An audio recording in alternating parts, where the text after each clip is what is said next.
I hate camping. I hate camping. I don't care what anybody says. Camping is shit. I hate, beyond belief, hate camping. Don't care. We are going camping. We are going camping. Suck it up, Buttercup. And now, it's time for another episode of the 12-Man Fan Jam Show. A show made by 12s from around the world, for 12s around the world. I'm Moses, and here is your host and my dad, the self-appointed Reverend Moses of the St. Paul Island Church of Seahawk Positivity. Yes, thank you, Moses, and welcome all you happy campers to episode 507 of your 12-Man Fan Jam Show as we prepare to go training camping. So watch out for snakes. Let's meet the posse for this episode. First, the yin to my yang, the peanut butter to my jelly, the man with the mosquito netting for us all. It's Matt from merry old England. Hi, Matt. Good morning, Moses. How are you? I'm wonderful, Matt. How are you, sir? I'm very well, thank you very much. Very well indeed. Glad to hear. Glad to hear it. Next up is our news hound. His 12-minute editorials can be found at SeahawkSal.com. He is our fire starter. He's our Shadow Hawk Will. Hi, Will. Hi, Moses. How are you, sir? Oh, I'm having kind of a rough camping experience. Oh, rough camping experience. Do share. Well, I couldn't find any leaves. I had to use a pine cone. Ouch. Ouch. To make like a shelter or what? Out of a pine cone? No, let's just move on. Okay. I'm trying to get you out there. And then, of course, the man that has a cooler filled with plenty of thirst-quenching beverages for us all. It is Dustin. Hi, Dustin. Hey, it's been a while, and I'm just glad that Game of Thrones is back. So, ready to talk some Thrones. That's the wrong podcast, man. We're not doing Thrones. Shit. Wrong show? Yeah, wrong one. All right. Well, either way, I'm happy. This is the Seahawk one. All right. Kind of. Winter is here. Winter is here, yeah. Or for some of us, summer is here, apparently. Oh, yes. And yes, and speaking of summer, there's only one way to start this episode, and that's with Michael Bolton. Michael! Boys, let's get to it.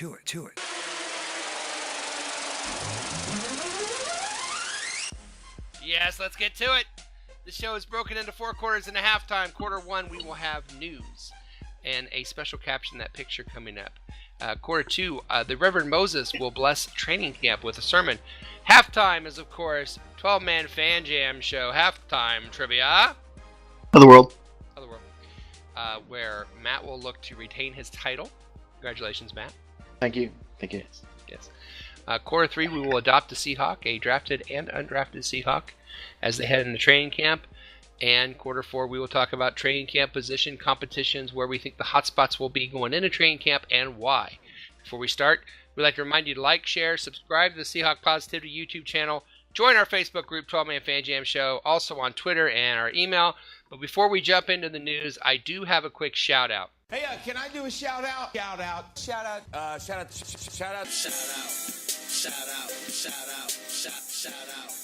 Yes, a shout out to longtime friend Gina Ray Vinson. You guys know who Gina is? I do. Yes. Yep. Seahawk diehard, good friend of mine, good friend of the show. Last week, she let me know, and I quote, and I thought I'd share this with everyone, "You are my online voice of the Seahawks," meaning this show. So, aww. Isn't that nice? Isn't she That's awesome? so sweet. Thanks, Gina. It made my day, and so thanks, Gina. And one more thing before we get on to the news. Now, Matt, as you know, is from merry old England, and if you're over in England or you talk to somebody from England, sometimes things get lost in the translation between, we'll say, English and American, so to speak. And so I thought, as a public service, since we say fans from around the world, that we would put some of this to good use. And so I came across a sentence written in British that I wish Matt would translate for me. And in this section is called Speaking British with Matt. And now the 12-Man Fan Jam Show proudly presents Speaking British with Matt. All right, Matt from merry old England. How are you, sir? I'm very well. Hello, America. Hello, it's nice to speak to you all. Now, I'd like to say this first, and then maybe we can break it down. You can break it down? Yes, of course. Okay, here's the sentence that really just threw me. And this is in English, by the way. It's hard to explain, mate. It's like one day you be with your mates having a look in JD, and you might fancy Curry Club at the Spoons, but your lad, who's an absolute ledge in the Archbishop of Banterbury, he'll be like, Brevs, let's have a cheeky Nando's instead. And you'll think, Top, let's smash it. Wow. Now, Yes. Matt, what the hell are they talking about in that sentence? Well, you see, now what's happened, America, is you've become detached, you've become spoilt. You've spent far too long listening to programs like Downton Abbey. And therefore, all of this kind of lingo has sort of left you. You no longer know what we mean. So let me break this down for you a little bit line by line. So, mate, it's hard to explain, mate. It's just like one day you'd just be with your mates. Well, basically that's saying, friend, it's difficult for me to explain and enunciate to you in clear words. But one day you'll be with all of your friends. And the next part is having a look in JD. And that would mean basically having a look in a pub probably called JD Witherspoons that we have over here in the United Kingdom. I don't obviously go to JD Witherspoons because it's full of people who live on council estates, and quite frankly, that's not my scene. Well, then. do it. And it says, and you might fancy Curry Club at the Spoons. Well, again, that actually means you might fancy one of their curried, well, basically they're placed in a microwave and heated for 2.5 minutes, shoved on a plate. They call it curry. We call it curry. So let's just call it curry. It's got nothing to do with curry, though, really. At the Spoons. Well, once again, this is a reference to JD with the Spoons, the pub. Again, very cheap, full of people who basically go there to drink watered down alcohol very cheaply. Now, your lad Callum, well, Callum is a name, and funnily enough, I do have a friend called Callum, and he is actually an absolute ledge, that's true. That means that basically he's an absolute legend. He's so funny, he's humorous, he's the life and soul of every party. He's probably a bit like an American, quite frankly, loud, annoying, brash, those sorts of things. Awesome. And, That's what we do. Yeah. What they do. And so he's an absolute ledge, and he's the Archbishop of Banterbury. Now, Banterbury, basically banter, to have banter, to be fun, to humorous, to take the mickey out of people, to quick-witted, if you like. Well, he's so good at it, is that he's now been proclaimed to be the Archbishop of said Banterbury. That kind of got that one. I think we need a translation of the translation. What is taking the mickey out of somebody, I think? I know, taking the mickey, taking the Michaels. You're taking the Michael, you're taking the piss, mate. That's what you're doing. Oh, okay, there we go. I got that one. And he'll be like, and he will say, so the next thing he'll be like, that means he will say, Brevs, let's have a cheeky Nando's instead. So you're saying, well, actually, I think I'd quite like a curry at this very cheap establishment with terrible beer and horrible food. And he says, actually, brothers, my friends, my comrades, let's instead go and enjoy the Portuguese piri-piri chicken at Nando's. To which, and you will think, and basically that means you will say, Top, let's smash it, which would be, brilliant, let's do that then. That, ladies and gentlemen, is chav speak, and that's not something that, obviously, as you can tell, that is my natural lingo. that was so amazing. I'm so glad. Well done, man. Yes. I would have never understood. Well that. done, sir. It does remind me of that movie Euro Trip. I don't know if you guys remember that movie or not. These kids go over to Europe to try and find this girl that this guy broke up with online. It's a hilarious movie. If you haven't seen it, you should. But there's one scene where they're on the bus with Vinnie Jones and a bunch of these soccer hooligans. And this one guy just starts talking to this American kid. And I don't know what the guy was saying, neither did the American kid in the movie. And he looks at him. He's just like, you guys are on like a whole different level of swearing over here. Very true. The movie's hilarious. Very true. Well, thank you for speaking British with us, Matt. We appreciate that. You are very, very welcome. Yes. All right, now let's get. Could I say though, sorry, just to add in there, if anyone listening has any other Britishisms which they don't really understand what they are, do let us know in the comments or down in the comments of the YouTube or on the Facebook page, and I'll do my best to get those British translations for you. Nice. We would love more speaking British with Matt. I think I am helping you with your words and letters, people. Oh, sorry. Please do. All right, let's get to the first quarter in the 12-man Fan Jam News Report.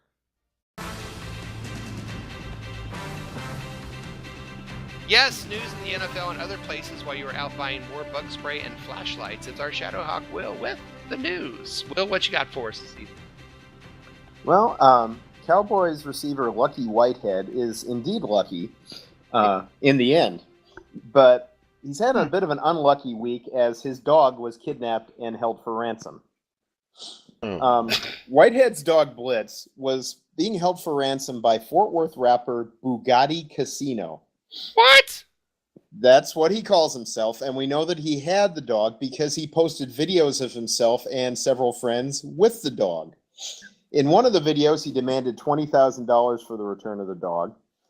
In another video, he claimed that he didn't actually steal the dog, but that it was given to him by Whitehead's ex-girlfriend and that he originally paid for the dog himself. Apparently, Mr. Casino ended up getting cold feet because Tuesday morning he posted a video on Twitter of what appears to be one of his friends returning the dog to Whitehead. Wow. And Lucky Whitehead has since confirmed that in a video on Snapchat, look who made it home safely. Thanks, everyone. Wow. So Lucky Whitehead's dog is home and safe, and yeah, Wow. I don't know what this other guy was thinking, but What, okay. What level of human being do you have to be to kidnap someone's dog? And be this pathetic at it too. I mean, if Yeah, you're going and to then give kidnap it back. somebody, you don't post videos of yourself online. No. Good advice. I will write that down. Yeah, yeah. Well, I Yeah, suppose you'll know for the next time, Dustin. I will. Or should I say Bugatti? Dun, dun, dun. That's the name. Yeah. But I'd have to ask Michael Vick really to find out. I'd probably have to ask Michael Vick to find out the sort of people that would steal dogs and do bad things. Yeah. That. Michael Vick, everybody. All right. Let Yeah, the dogs that's out. man. And Lucky. Just the name Lucky Whitehead. Lucky Whitehead to me sounds like some guy down in Miami that's like 80 years old that like is the best pool player in the retirement home, doesn't it? See, again, we can do another British translation here, because when you say Lucky Whitehead to me, it makes you sound like you've got some sort of lucky zit or spot on your head. That's what Right. I'm It's thinking. like- I'm thinking the same thing. Whitehead. You know what I mean? Like, don't touch that zit. It's my lucky zit. Don't touch It's that my zit. Lucky Whitehead. Yeah, don't touch Yeah. my Lucky Whitehead. I have it for the whole of the season. It's like, Yeah, you haven't played pool until you played against Lucky Ew. Whitehead. Let me tell you. Whoa, hey, drummer, settle down. honestly. But kidnapping a dog, man, that's wow. That's not very lucky, but that's just a terrible thing. Even if his ex-girlfriend did it. I'm glad the dog made it home. That kind of Yeah. makes me Yeah, mad, actually. The dog is safe and sound, but yeah, that's Mhm. that's just crazy. Yeah, that's wrong. Is your second story as sad, or does it have a happy ending? Please let it be Johnny Manziel. Well, I'm afraid not, but it does involve something that was also sad, unhappy ending, namely O.J. Simpson. Oh yeah. What was my- he in the news? Well, just a bit, Yeah. a little parole hearing on Thursday, and as I'm sure we all know, Simpson was granted parole, and he'll be released in October. But one of the more interesting sidelines to the video was one of the parole commissioners made the rounds on social media and whatnot for wearing a Kansas City Chiefs tie. Oh. Well, the Kansas City Star caught up with Adam Endel, the commissioner in question, and interviewed him and said, Mr. Endel said that he didn't worry much about whether it was appropriate or if anyone would be offended. His biggest concern was what shirt to wear it with. I can't match things very well, he said, so I have to wear solid colors most of the time. My wife's not around always. And Endel, it turns out, grew up in Missouri until college, where he moved to Nevada, and he's been there ever since. But huge Chiefs fan, huge Royals fan, and just looking for an opportunity to rep his hometown team. Wow. And thought this would be a good time to do it. Good way to do it. I realize some people are going to be upset that I wore a Chiefs tie, he said. That's okay. They can be upset. Man.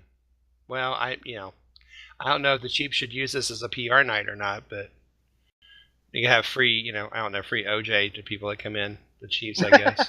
Only if they're Great wearing idea. Chiefs ties. They have to wear the tie. Yeah. Well, Well, the juice is loose. Apparently he is. Who knew? Matt, do you guys do a lot with the O.J. Simpson trial over there? Well, it was big on the actual original trial, because he wasn't in prison he didn't go in prison for the actual murder of his wife or anything, did he? He went to prison for robbing two people of his own stuff, which seems odd. Well, especially because they returned his stuff after the I know. investigation. That's the most bizarre thing ever. But in any case, no, it wasn't a massive thing over here. Most of us were still surprised he was still alive, because he's been through the police departments about 5 times and no one shot him yet. Oh, ouch. America. America. Perhaps it's because he doesn't have an Australian accent. Who knows? Who knew? Man, hide your kids. OJ's out. Hide your kids. No, I think that's R. Kelly's out. Hide your kids. I was gonna say OJ gotta hide your wife. I really have absolutely no opinion about that. I'm not fleeing for my life or scared that OJ's out, or I really don't care. And even back in '94 when that all went on, I stayed as far away from him as I possibly could because I didn't care. I'm sorry. The good news is I hear Simpson's been offered a job as a Cutco salesman. Nice. Nice. You know, I could not get away with that when I was a kid. It was the trial was during the summer. Yeah. And that summer I was staying at my grandparents' house, and might have been that same year the Mariners went to the playoffs for the first time. If I remember correctly. It was '95. Yeah, because the whole summer all I did was hang out with them, and all they did was watch the OJ trial. So I watched like every minute of that freaking trial, and then at night we watched the Mariners. That was my summer. If the glove don't fit, you must have quit. Yeah, when I was like 13 or 14. I was a senior in high school and was taking a modern world problems class, and Mondays, Wednesdays, and Fridays we'd watch about 20 minutes of headline news at the start of class. So every Monday, Wednesday, and Friday I got 20 minutes of OJ. And then they turn it off before they got to sports. It's like, really? Well, that's a bummer. But, well, I guess the Chiefs will be doing damage control for the next season. Thanks to that gentleman. Well, they'll take a stab at it. No. Pretty much like every season. Man, nice. Well, thank you, Will. Those are some great stories. Anytime, Moses. And I always appreciate that. But before we end the quarter, I do want to share that this last week, our own Russell Wilson. Oh, look, a Seahawk-related thing in our show. Russell Wilson hosted the Nickelodeon Kids' Choice Award for the third straight season. And every time he's done this, we have been able to take a picture from that night and do one of our Caption that picture. And this year is no exception.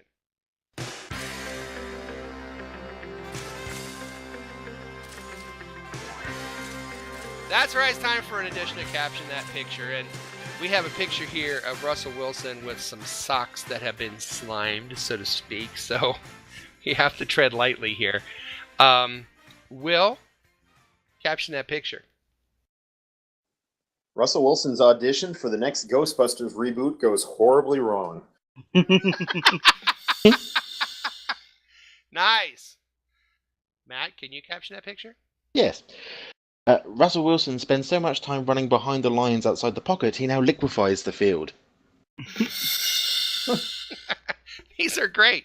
Dustin had a great one, but he's not going to say it because it was a little adult rated. But risque. He'll say it. A little risque. Dustin, caption that picture. And this, kids, is how Color Rush jerseys are made. Yes. You know what's weird? Because that's exactly what Little Mo said when I showed him the picture. He said, Really? Look, they're making Color Rush jerseys. I have two. Oh, God help us. Okay. Sometimes the new father forgets to check for diaper wipes when he changes his baby, so he uses his socks instead. Oh. He's a new father, you know, you forget. You know, You improvise. You adapt. We've all been that. He's used to running out of the pocket, so. Or perhaps this one. Worst sneeze ever. All right. That will take us to quarter two. It's the end of the first quarter, bitches. Yes, coming up on this episode of the 12-Man Fan Jam Show, lots of show left. We're going to adopt the Seahawk. We're going to talk about training camp. But coming up next, I will step aside and the Reverend will take over with a sermon. We'll be right back. You're listening to the 12-Man Fan Jam Show on the Seahawk Positivity YouTube channel. Straight up now, shoot me.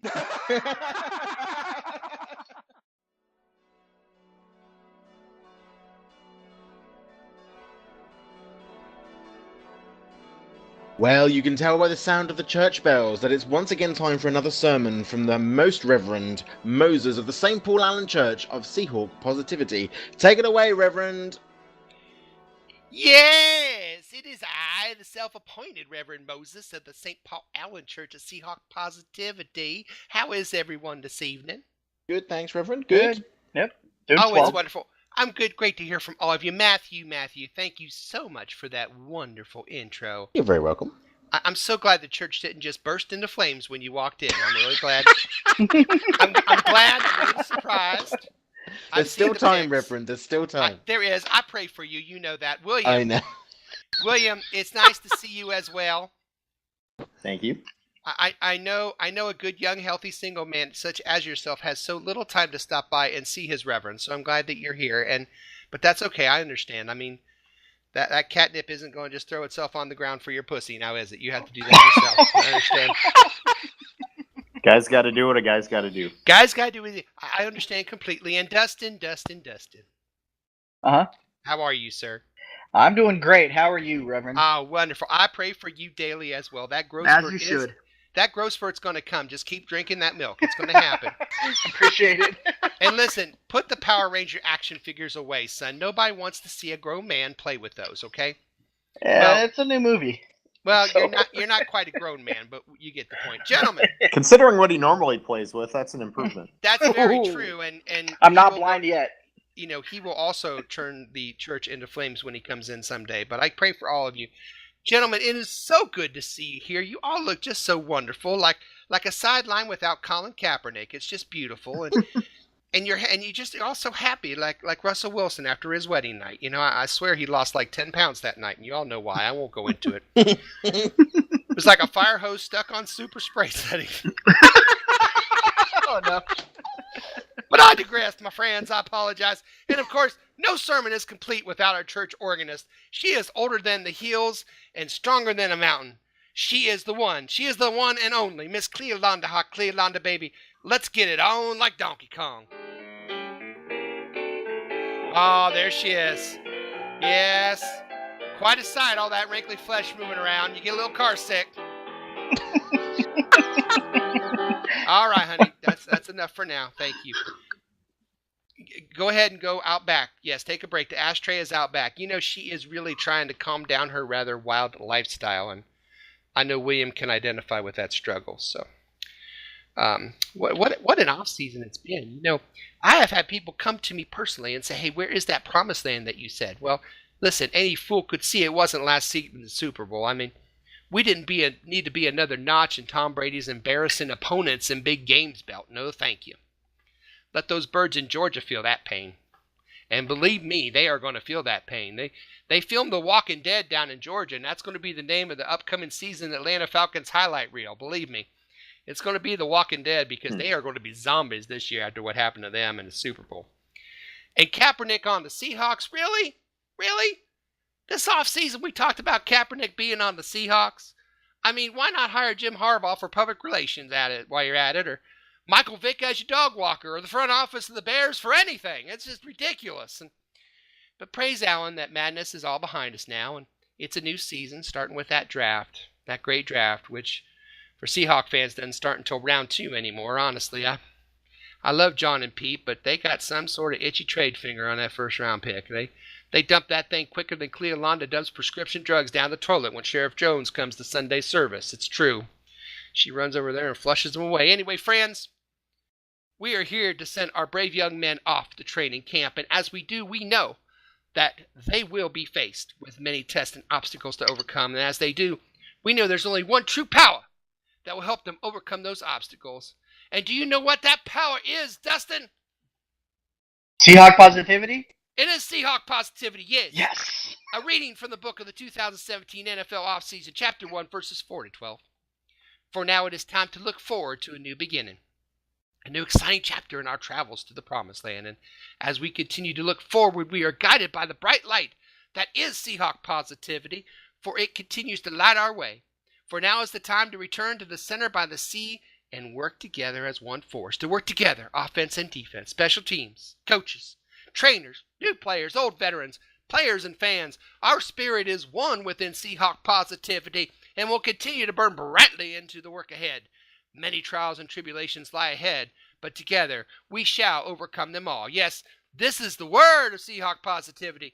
For the training camp is not just for players or coaches or trainers or people selling memorabilia at way too high prices. No. It's for all of us. A time to renew, to regroup, to regather, to prepare for the road ahead that will truly take us to the promised land. Can you feel the power of Seahawk positivity? Feel it. Reach up and feel it. Can you feel it, gentlemen? Reach your hands up. I can feel it, Reverend. Be careful. If you have a ceiling fan, don't reach too high. But wind up looking like James Pierre-Paul. We don't want that. So I don't have to worry about it. Good. Raise your hands high Good if point. you can. You're among friends. Now, if your hands are raised and you believe in the power of Seahawk positivity, let's hear it. I'm in, nice and loud. I'm in. I'm in. If you believe in the power to give our defense the ability to learn together, to crush the hopes and the dreams of all offenses they will meet, let's hear it. I'm in, nice and loud. I'm in. I'm in. If you believe in the power to give our offense the ability to learn together to become an unstoppable scoring force like Hugh Jackman at an all-female Comic-Con, let's hear it. I'm in, nice and loud. I'm in. Yeah. I love you. He loves you too. That's the power, my brethren. Now put down those hands. This is training camp where you show all that you got and hope you can stay. Kind of like Cleolanda after last call. For now is the first time to perform on the field. The speculation is gone. Now it's time to show you are ready to be part of the Seahawks moving forward on their way to the promised land. This has been your self-appointed Reverend Moses of the St. Paul Allen Church of Seahawk Positivity, Cleolanda. Put down that funny-looking cigarette and play us out. Go forth and spread the good word of Seahawk positivity. Praise Largent, praise Cortez, praise Walter Jones. Go Hawks and give Pete a chance.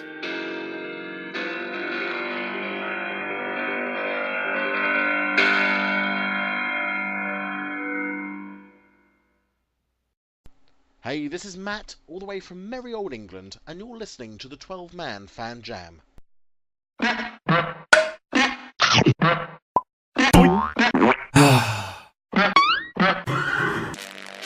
Yes, it's halftime, and welcome to another fun-filled edition of the best play-along Seahawk-themed trivia game show on the internet. It's time for 12-Man Fan Jam Show Halftime Trivia. And here's your host, the self-appointed Reverend Moses of the St. Paul Allen Church of Seahawk Positivity. Yes, thank you, and welcome to another edition of 12-Man Fan Jam Show Halftime Trivia. Of the world! The trivia game that tests the knowledge of both our posse and our listeners. Our contestants are the posse themselves, Will, Matt, and Dustin, and here are the rules. So here's how the trivia game works. There'll be 2 rounds of questions. Each contestant answers 1 question each round. If they get it correct, they get 1 point. After 2 rounds of questions, there'll be a final trivia question worth 2 points. If there's a tie after that, then the tie players go on to a special secret overtime question where the winner becomes reigning 12-man Fan Jam Show Trivia Champion and also gets a prize chosen especially for them. As an added bonus to those listening on the Seahawk Positivity YouTube channel, the questions and possible answers will be displayed on your screen so you, the viewer and listener, can play along as well. If you do, please let us know how you did on the questions. Remember, there's no Googling, no phone a friend, and please, no wagering. However, there is a lifeline. Before taping this show, my 2 charming Seahawk fan children, Mosette and Little Mo, did take the quiz as well. If the contestants want to know what the kids said, they can ask that but once and only once during the entire game show and only in the first 2 rounds. Now let's get ready to play 12-Man Fan Jam Show Halftime Trivia. All right, gentlemen, you know the rules. No Googling, no phone a friend, but you can ask the kids once during the first 2 rounds. Your topic obviously is preseason and camping. Let's put it that way. All right. Since the preseason will be coming up. We'll do a show before preseason, but I digress. Let's play a game, shall we? First round. Matt, you won, so you can pick 1, 2, or 3. Oh, yes. I'll have 1. Dustin? 3. Will take 2. Hey, how come I didn't get a choice? I think you have to show up the week before. Ooh! Oh! He wasn't ready! Will, put the hat on. Put the hat on, Will. I'm letting you win. Put the hat on. He wasn't ready! Dustin, let's go back to last week and remember which one of us had 0 points last week. Oh, I mean, yeah, we may have tied. Gone salty again. The air is salty. I feel so lightheaded. Okay, here we go. That would be the syphilis. Programming note: Moses does not have syphilis. So if you're wondering what that Just comment keep came telling from, yourself that. we will not even. Syphilis. I was. I know that was on break. Yeah. Never mind. All right. Yeah, that was. Yeah, nothing about Moses did not have syphilis. Okay, here we go. Matt, are you ready for your question? The answer is penicillin. Oh dear. Lord have mercy. Yes, Moses, I'm All ready. right. Here's your question.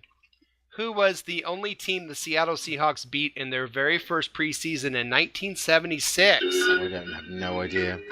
The options are Raiders, Chargers, or 49ers. The only team the Seahawks beat in their first preseason in 76. Raiders, Chargers, 49ers. Dance! No idea. 49ers. I don't know, because it's before I really started watching football, so I wasn't born. So you're going to say 49ers? Yeah, 49ers. Because it would be fun if it was the 49ers. Always would be fun if it's the 49ers. Yeah. Preseason or otherwise. Well, Little Mo said the Raiders, and Mosette said the 49ers. You said the 49ers. It's the Chargers, sorry. I suppose. It was the Chargers, yes. Yeah. 17-16, if I remember right. Well, not that I was there, but... Again, I wasn't born then either. Were the Chargers in the AFC West in 76 or 77 or whatever it was? Yeah, but in 76 we were in the NFC for 1 year, and then we went to the AFC. Isn't that right, Will? That is correct. Yes. Okay. That's what I thought. All right. Will. Yes. Unfortunately, you just showed your knowledge of football, and you do not have a football question. Okay. What was the original name of the 1988 camping movie, The Great Outdoors? Remember The Great Outdoors, John Candy, Dan Aykroyd? Uh-huh. Okay. I don't. Will doesn't. And it's his question. What was the original name of the 1988 camping movie, The Great Outdoors? Was it called Big Country, The Great Camping Adventure, or Roughing It? The original name of the 88 camping movie, The Great Outdoors. Big Country, The Great Camping Adventure, or Roughing It? I have no idea, so I'll ask the kids. Ask the kids. Yes, good idea. Little Mo said Big Country, and Mosette said The Great Camping Adventure. And nobody said Roughing It, which is the third option. Well, then I will take Matt's approach and go with Roughing It. Ah, Roughing It. The boy says Roughing It. Yeah. Big Country. Big Country. Oh, wow. Yeah. That's Note a fun to movie, self, though. Never take Matt's approach again. I think that's I was wondering if that was going to come up. That's a fun movie. Yeah, That big bear story, the bald-headed bear. It's a camping movie, yes. Yeah. Dustin, I'm so glad you know a lot about movies. Yours is a football question. Thanks. Which of the following teams did the Seahawks not play in the 76 preseason? So I'm going to give you two teams that they did play and one they did not play. Tell me which one they did not play in the preseason in 76. The Chicago Bears, the Los Angeles Rams, or the Tampa Bay Buccaneers. Who did they not play in their first preseason? Chicago Bears, Los Angeles Rams, Tampa Bay Buccaneers. It'd be kind of cool if they played Tampa, seeing as how they're in the league in the same year. But you know what? I'll say Tampa. I'll go with Tampa. You with Tampa? Yeah. This is the one they did not play. Yeah, I know. They came to the league the same year. It'd be kind of cool, I guess, if they played, but I'm going to say they didn't. Because that's like in Florida. That's long ways to travel back then. Horse and buggy and stuff, and yeah, you don't want to do that. Oh, I'm sorry. Are you done? Were you listening to the sermon again? Yeah. Oh! All right. Tampa Bay Buccaneers. Yeah, that's right. It's the Buccaneers. They did play in the regular season, though. Man. Oh, did they? Yeah, they did. Yep. 13-10, I want to say, or something weird like that. It was a weird Something game. pathetic like that. Yeah. It was bad. It was bad. Okay, we go to round 2. 4, 5, or 6. Dustin, you have a point. So 4, 5, or 6. And then Matt? 5. Will, you have no choice. You have 4. Oh, well. But you do have a football question. It's about last season's preseason loss against Minnesota. In the preseason loss against Minnesota last year, who was the only Seahawk to have a sack? Was it Frank Clark, Jerron Reed, or Bobby Wagner? Only Seahawk to have a sack in the preseason loss against Minnesota last year. Frank Clark, Jerron Reed, or Bobby Wagner? I'll go Frank Clark. He'll go Frank Clark. What was that? What, Frank Clark? Little Mo went Jerron Reed. You went Frank Clark. Bobby Wagner. Ah. Isn't that weird? Because, we don't think of him as a sacking linebacker, and yet, last year he had quite a number of sacks, didn't he? Well, for him, I think he had like 4.5. Yeah. Yeah, but for him, it's No, better to have bad sacks than no sacks at all. I agree. Yeah. Even bad sacks is still sacks. Matt. Syphilis. Yours is not about football. Okay. There was a camping movie. There was a summer movie in 1986 called Stand By Me. Are you familiar with Stand By Me? Oh, is that the one with Will Wheaton in it? Yes. Yes. Will Wheaton. Yes. It's the one with the song.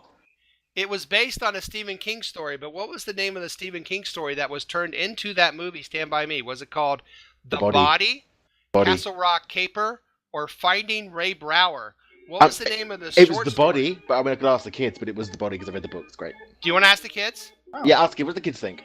Okay, Mosette thinks Castle Rock Caper, she's wrong. and Little Mo thinks it's Finding Ray Brower. They're wrong. It's The Body. No, that was the Jesse Ventura biography you read. So basically, we did that just because the kids are wrong. Yeah.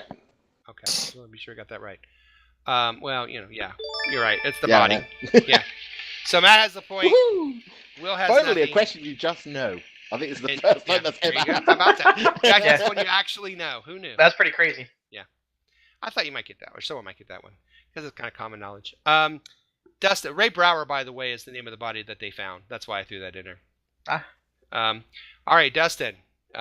You're tied with Matt here. All right. Who was the leading rusher for the Seahawks in last season's preseason victory against the Raiders? The leading rusher, was it Trevon Boykin, was it Alex Collins, or Troymaine Pope? Who was the leading rusher?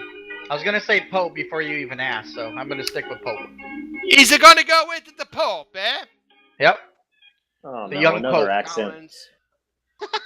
You went with the Pope. You're right, it's the Pope.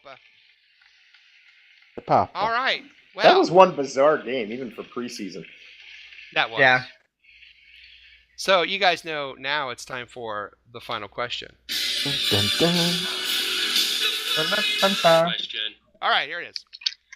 The final question is, of course, a number, high-low. The closest without going over gets the 2 points. There is possibility of having an overtime question here because Dustin has 2 points, Matt has 1 point, and Will has 0. So the order we go will be Will, Matt, and Dustin for the number for this answer. But keep in mind, like I said, if Will gets this, we have overtime, so we'll see. Here we go. Are you gentlemen ready? Yes. Yep. All right. Your question is this, and the first answer is Will's. It's about the VMAC, Will. Which where they have training camp. Well, how many approximate parking spaces are there at the VMAC? How many parking spaces at the VMAC? Okay, let me think. Where do you even look this up at? Asking for a friend. Yeah. That is the best ever. Probably accurate. I called him. What Would the you like hell? their number? 248. 248. Will says 248. Matt? So can we just say that is the best? It's the best interjection Dustin's ever given. It is. That was Are we brilliant. counting like plane parking on the dock or? Oh Jesus! No parking No, okay. spots in the parking lot. 248 said Will. Matt? It's going to be higher than that. I'd have thought. I'll go for 290. 290 and Dustin. What'd they say? 290 and Will what's the first said one? 248. 240. Matt said 290. It helps if you pay attention. Well, I just couldn't remember. the parking lot is not big. They don't even allow parking there for. You gotta be bussed over for training camp. I'm gonna say it's more like 180. Ooh, 180. I don't think it's a lot of parking. So we have 180. We have 248 and we have 290. And the actual number of parking spaces at the VMAC is 275. Oh shit! which means Will and Dustin Overtime! go into overtime. Wow. I should have went in the middle somewhere. All right, here you go. This will be Will first and then Dustin. And Matt, you get to sit and enjoy this. I know, I get to sit down. All right. Here we go. This is the first time we've had overtime in a long time. Yeah. Will. Not since the last time. Will. That's deep. Oh, my God. Okay, Will. How much total square feet of space does the VMAC use? How much total square feet of space does the VMAC use? Approximately how much? 78,000. 78,000. Dustin. 77,000. 77,000. All right. The total number. We have a winner. The total number of square feet of space that the VMAC uses is 220,000 square feet. Guess who's got the touch?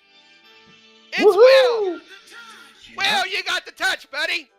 Congrats! Come from behind! Woohoo! Congratulations! Finally, Congratulations! It showed up! That's the sound I And that's how you recognize. get syphilis. Wait, what? That's exactly.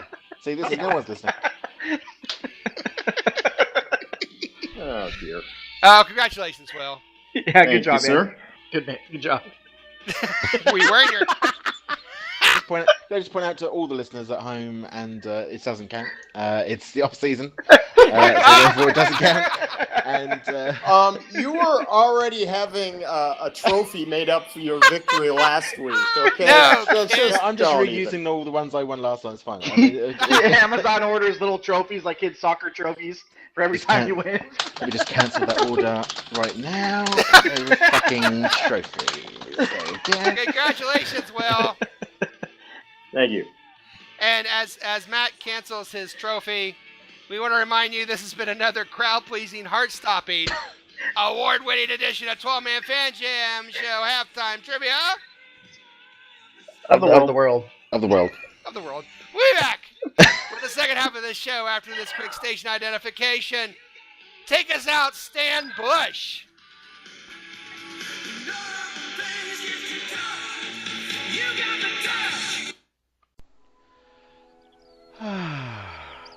Welcome to merry old England, packed full of castles, tea, crumpets, and Yorkshire pudding. I can't think of a single place in the world I would rather be right now. Are you kidding me? Touchdown, Seahawks! Holy shit, it's the third quarter. Yes, welcome to the third quarter of your 12-Man Fan Jam Show. Did I ever tell you about my camping story, Moses? Did I ever tell you what happened to me? No. And why there's no pictures of me in a tent? Please do, please do. What happened was, I was a brief picture it, right? Picture it. United Kingdom, 1997, rainy Peak District, very cold, very wet. I go up to the Peak District to go and measure glaciated valleys. Don't ask why, it's a long and complex story, but basically it was a field trip from school. And we arrived in the pitch black. There was not a light anywhere because this is England, and apparently someone had forgot to put 50p in the electricity meter, and therefore there was no power. So you couldn't see anything. It was completely pitch black, so we turned up and we pitched a tent. There was 3 of us in total. We pitched a tent. It was a 3-man tent, luckily. I'm glad somebody could do maths. And up went the tent. In we got, very tired, driven a long way, fell straight asleep, fantastic. I woken up at 4 o'clock in the morning by the sound of about 500 million gallons of water rushing towards us. The ground is rumbling. We've got sounds of just crashing tsunami waters, and we look out at the tent, and we've managed to pitch our tent exactly 3 foot away from England's largest sewage waterworks. Oh no! And that was we literally, had we have gone another, I don't know, 4 or 5 steps, we probably would have bumped into the giant concrete tanks that all the crap of the north of England was in. But there we go. That's my story about camping. Never done it since. Always stay in 5-star hotels. Amazing. Will and Dustin, do you have an amazing camping story like that? Well, I've never camped next to sewage, but we did get robbed one time, and we thought it was a bear. Wow. Well, he turned up in a full fur coat and robbed you. No. What happened was I was probably like 12 or 13, and I went camping over in the Spokane area with my aunt and uncle. And we're out there camping. In the middle of the night, we heard something walking around, and we thought it was a bear because it sounded enormous, right? And come the next day, turned out it was some fugitives who were rummaging through nearby campsites. Oh my And God. one of these dudes was like 6'6", 300 pounds. Wow. Yikes! Yeah. And so we're like, yep, we're going to go ahead and pack up, and we are heading back. So, Wow. yeah, it was not awesome. Man. But Will, anything? Well, you guys have both got me. I just had the time I went camping with some friends up in the Cascades and got caught in monsoon-like conditions.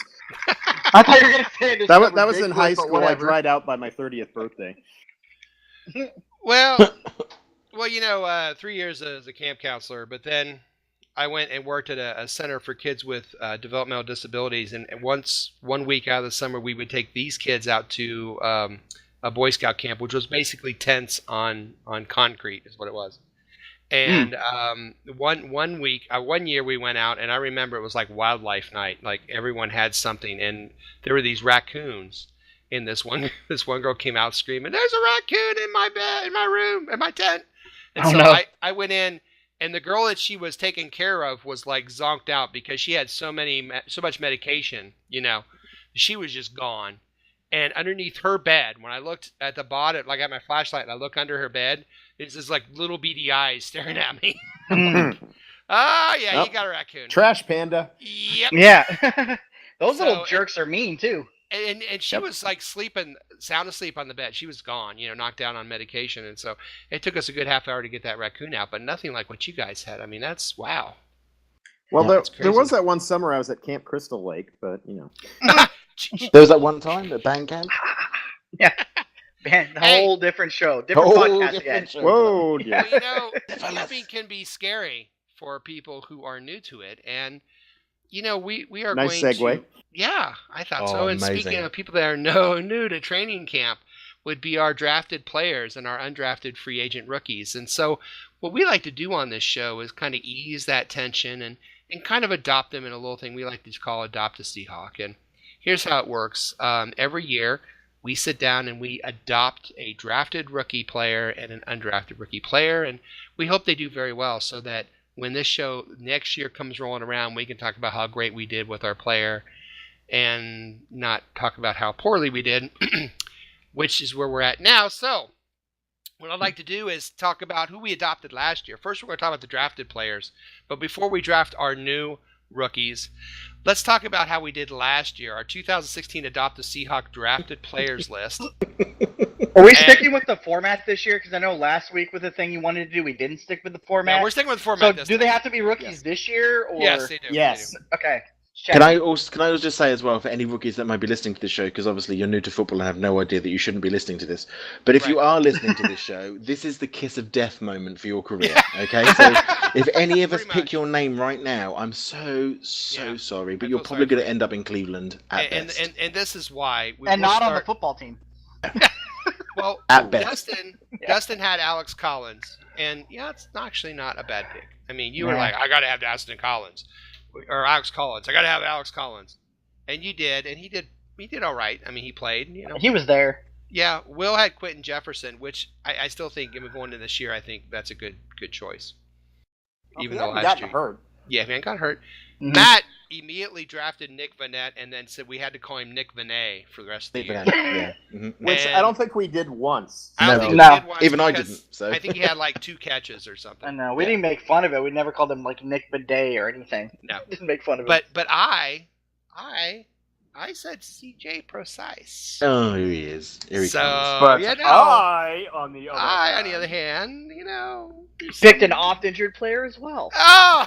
Oh. Brilliant. All right, Dustin.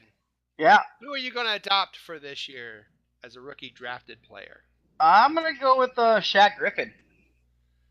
Shaq Griffin. All right. Yep. He is he's a twin. I'm good with twins. I have a pair myself. That's true. Yeah.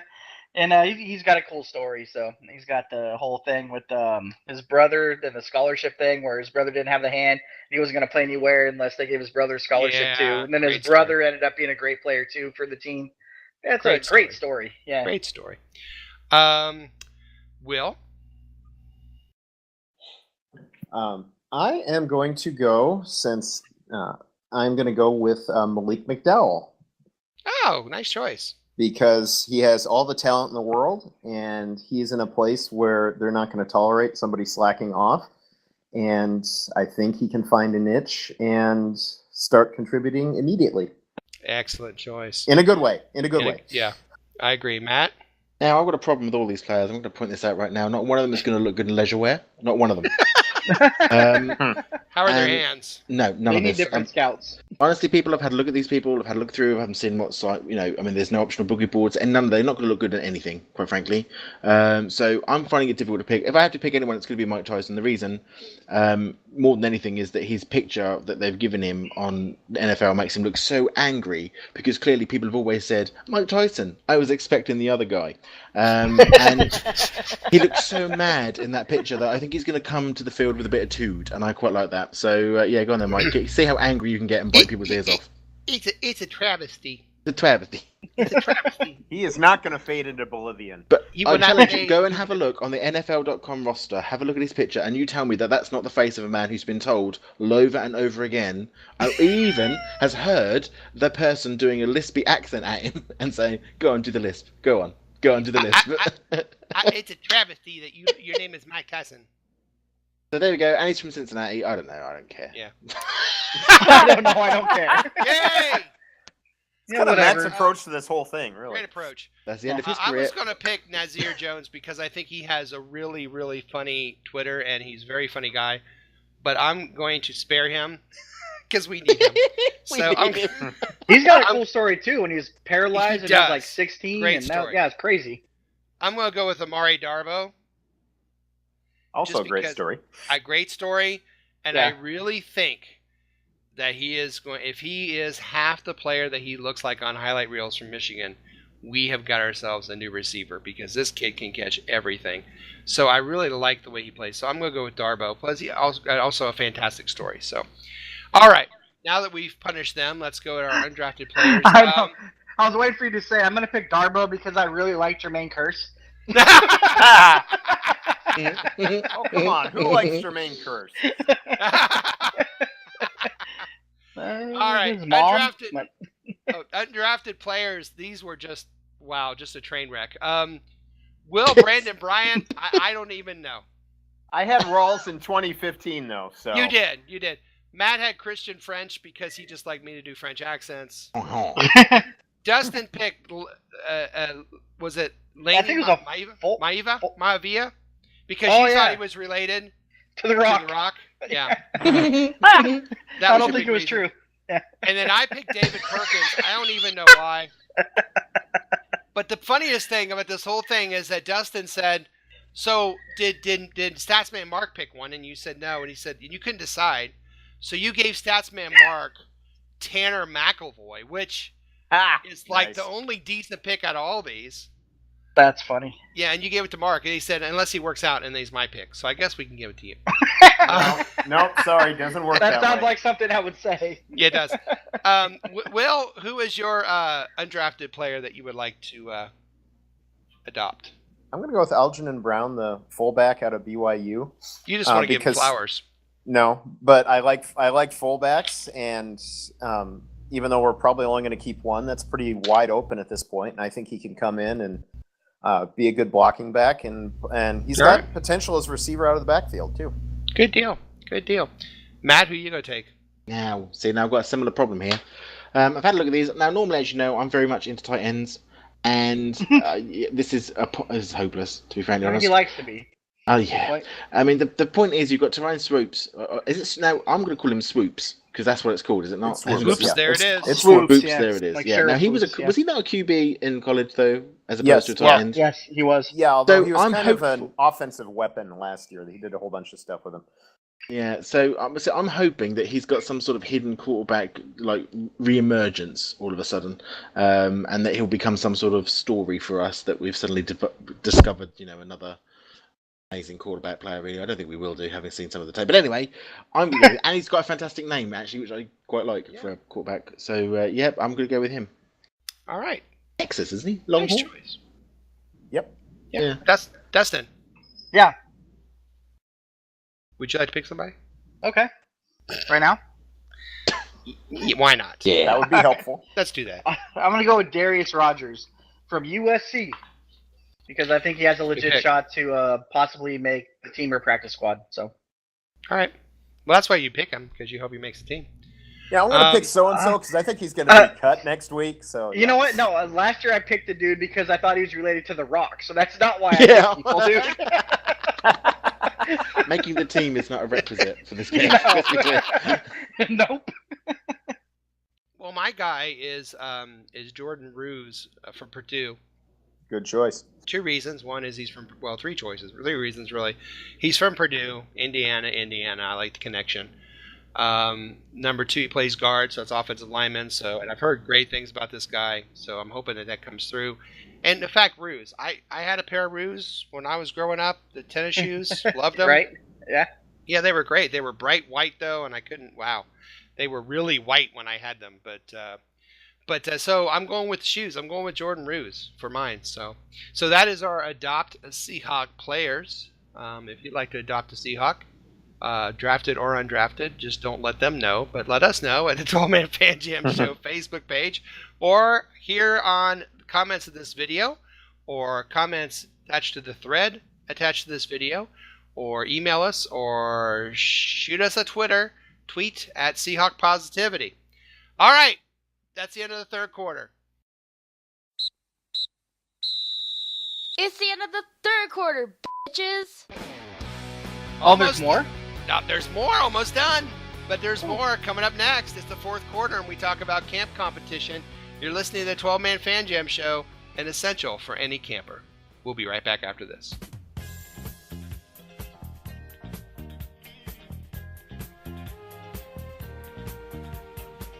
Hello, everybody. This is Statsman Mark, and when I'm not listening to Charo's greatest hits on 8-track tape, I'm listening to the 12-Man Fan Jam Show. Holy shit, it's the fourth quarter. Yes! It is time for the fourth and final quarter of this episode of the 12-Man Fan Jam Show. And since training camp is just around the corner, I thought I would ask the posse what position competition is shaping up to be the best going into camp. We have the rookies drafted, undrafted. We have new players coming in that were free agents. We have some losses. We have some spots that may either need competition or just look to be heating up to be some fun competition in the 2 weeks before the start of the preseason schedule. So I will start with Will. Will, what competition are you looking at going into training camp? I'm going to go with a bit of an under-the-radar choice and talking about long snapper. Nolan Freeze versus Tyler Ott. We went with Freeze last year, trying to save a little bit of money at the position. Didn't go all that great. We had kind of some scary moments there, and then he went and got himself hurt in San Francisco, and we signed Tyler Ott for the playoffs. You know, it's what are we going to do? Are we going to try and go with youth and save some money, or go with the older veteran and maybe get a bit more stability? I think that's a great choice because you know you've got to have a good snapper. And it was an adventure. And it was an adventure last year too. It was a oh no moment every time almost. Yeah. What's going to happen here? Yeah, a good long snapper is like a good plumber. You don't miss them until you don't have it anymore. Yeah. Yep. That's a truth. I miss my plumber. But there's more. Might even be some more competition there with one of the rookies, Steve Donatel, because he's a long snapper too. Yeah. Yeah, also a possibility. So, you know, wide open. Yeah. His name's close to a Ninja Turtle too, so he's got a good shot. So. Hey, didn't Joey Hunt? Wait, I know we drafted him the year before, and he's a center, but didn't he also do long snaps? Am I remembering that right? No. Okay. I don't know. No. I've got somebody. Okay. All right. Forget I said that. Dustin, what competition are you looking at as camp opens? Oh, wide receiver actually, and I made that joke earlier about Jermaine Kearse, but I'm a guy that I'm not really a big Jermaine Kearse fan. I like that he's made some big plays in big games, but he needs to be more consistent, or we need a player to be more consistent in his spot. And I think you got guys like Darbo and then Rogers who are kind of legit contenders for that position. So I'm hoping that one of those guys can go in there and prove that they're worth it, and maybe we'll see Jermaine out the door, honestly. Okay. Yeah. Wow. So you're kind of anxious to see well, we'll talk about that after, I guess, preseason or before the exhibition starts in a couple weeks. But you're kind of looking for Jermaine to be I want more consistency from that spot. Okay. So. Well, we'll explore more about that at our next episode. Matt, what competition are you looking at here? There's only one competition in town this training camp, Moses. There's only one competition in town. That is the competition for the person who's going to go and collect all of the footballs from the far left of the training ground after Blair Ross has kicked them. I think for me, there's actually the bigger competition here is the competition between wide receivers and running backs, because I'm interested this year as to see whether or not we are going to go proper running game, like a proper Seattle-like running game, or actually whether we're going to really start developing more of a throwing game as well. So I think there's going to be some. I think those receivers are getting a bit sort of, they want their chance to shine as well. They want their numbers. So I'm interested to see that battle, really, the battle between whether we run or whether we throw. But certainly picking up the balls to Blair Walsh, important. I think interesting take, I think that's a great thing because Lacey obviously has hit all of his marks on his weight. weight. Yeah, he doesn't really show, and he looks great. He doesn't show any indication that he has a weight problem right now. And if he can be the Eddie Lacy that he was, him and Rawls, that is quite a two-headed monster that we have. That's a team. Yes. And you throw in Procise just for fun. Yes, and Alex Collins even. I mean, it's interesting to see how that's going to shape up. I think that's a great choice. The running game is everything that Pete Carroll talks about. Run, and they haven't been able to do that very successfully the last few weeks. So hopefully, and Rawls and Lacey will punish you too. They'll wear you out. So that'll be fun to see. It'll be fun to see. So that's a great competition. Mine is kind of an interesting one, but it's kind of like we're spoiled rotten at this position, but we just keep getting richer. And it's defensive line. I know, but it seems like last year we had about 8 starters on that team playing defensive line in the preseason. We had to cut, a couple of them because we just didn't have room. And now you throw in Malik McDowell in this. You throw in a healthy Quentin Jefferson. You throw in, it's Nazir Jones. Yeah, Nazir Jones. We have quite a lot of players. I have a feeling that we're going to have a lot of defensive linemen that are going to get cut like they did last year. They're going to cut from our team and go start somewhere else. And the rich just get richer. I mean, it's going to be interesting to see how that all shakes out. And hopefully, Will's right. He picked Malik McDowell, and hopefully Malik McDowell comes in and is everything that a second round or first round level player should be. And if he is, it's going to be a tough cut after the last preseason game on that defensive line. Because we've already got, 5 or 6 already that are bona fide starters on any team, and now you're throwing 2 or 3 more guys in there. So I think that's going to be interesting to see how that shakes out. So and that has kind of a secondary effect too, which is really nice because you get the vets like Cliff Averill and a Michael Bennett, and if you got these guys in there in a more consistent rotation because they can hold their own, those guys aren't expected to play as much, so they can be fresher later in the season and potentially extend their career a little bit. Yes, so that's a beautiful thing. And 3rd and 4th down, the offensive linemen are getting maybe a little winded. Our guys are still fresh. I love to see that rotation. Yep. Those guys coming in and Cassius Marsh we didn't mention. I mean, go on and on with that defensive line. So I think the rich get richer there. So we'll see how that all shakes out. I'm interested to see who makes and who doesn't at the end of camp or at the end of preseason. We will have another show, by the way, right before the start of the preseason. So in about 2 or 3 weeks, I believe. We'll have a show right before the start of the preseason game. So we'll talk more. That show will talk probably more about specific players and who is a make or break coming up. So, but before we do that, we have to finish this episode, and it looks like it's time to bring this episode to a sad close. We are so glad you decided to waste some time with us. We certainly hope you laughed a little and maybe you learned a little something along the way. And what did we learn in this camping episode? Well, we learned to keep your friends close, but your dog closer. We learned that Matt is still in the tight ends, and Dustin is asking for a friend. Mike Tyson looks angry. I miss my plumber, and I do not have syphilis. So, on behalf of my partner in crime, Matt. No, I think we learned something different there, Dennis. No, do not have syphilis. On behalf of my partner in crime, Matt, our news hound, Shadowhawk Will. Statsman Mark, wherever he may be, and Dustin as the Beaver, Roger Goodell, Moses, Little Mo, Buddy Hackett, Sheila McRae, Art Carney. Good night, everybody. And go Hawks. Go Hawks. Go Hawks. We're all happy campers after this episode. Bear!